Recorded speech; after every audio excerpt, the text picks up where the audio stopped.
I call this my birthday piece because I read it last year on my birthday, so it's got nothing to do with my birthday, it's got everything to do with Jesus. So it's called Cut the Noise. Words without passion is noise, just like faith without works is dead, and rules without love is religion. Words without passion is noise. And I've not come to give you noise, I have passionately come to inspire. Inspire us as a people to be okay with being different, to be okay with suits or jeans on Sunday morning without feeling like we're sinning. No, I won't force you to do it, but remember, God just wants us to come as we are and stop trying to fit into the mold that we call religion.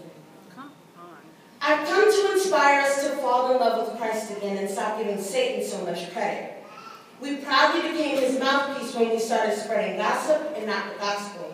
Get it?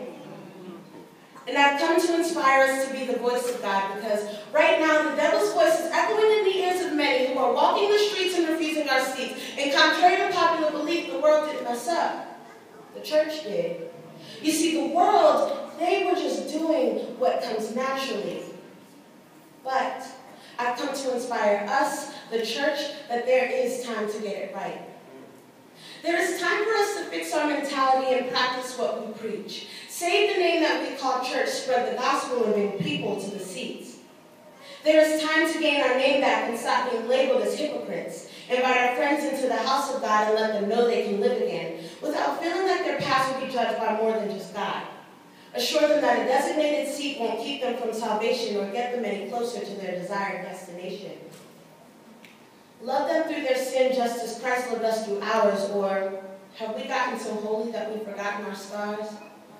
Have we gotten so caught up in the routine of the day, 2 fast songs, 1 slow, a hymn, and a cliche? Marching around the church and meeting at the altar and judging the outsiders if we've never faltered. Non-believer, let me give you a little tip. Everyone is capable of being something they're not. A suit doesn't make you saved, and jeans don't make you a sinner. The reality is giving your life to Christ makes you the real winner. And a tip for all of the believers too. We too can walk the walk and admit our mistakes and talk the talk and not save face and say that we are Christians, human and not God, and perfect and not immoral, and humble enough to fall. So my inspiration for you, if you are saved, is cut the noise. Break out of the mold long enough to say, I have messed up more than enough, and I'll probably still do wrong. But this walk with Christ for me is not a forgive me, Lord, love song. And if you don't believe in Christ, let me ask you this. If you were to die tonight, do you know where you'll live? Will you walk the streets of golden heaven and live forever well? Or will you wade throughout eternity in the fiery pits of hell? Now, this is where the church gets it right. They open their doors and they shine their light, giving you the opportunity to change your destination, because believing in Christ determines where your head will be resting. So if you want to be saved and perfections in all, say these words with me and remember, Christians do fall. God, I want to cut the noise and change my life. I know that I haven't always gotten it right, but tonight I've been inspired to go after your light. So please forgive me of my sins and cleanse me anew, because I'm ready to live a life connected to you.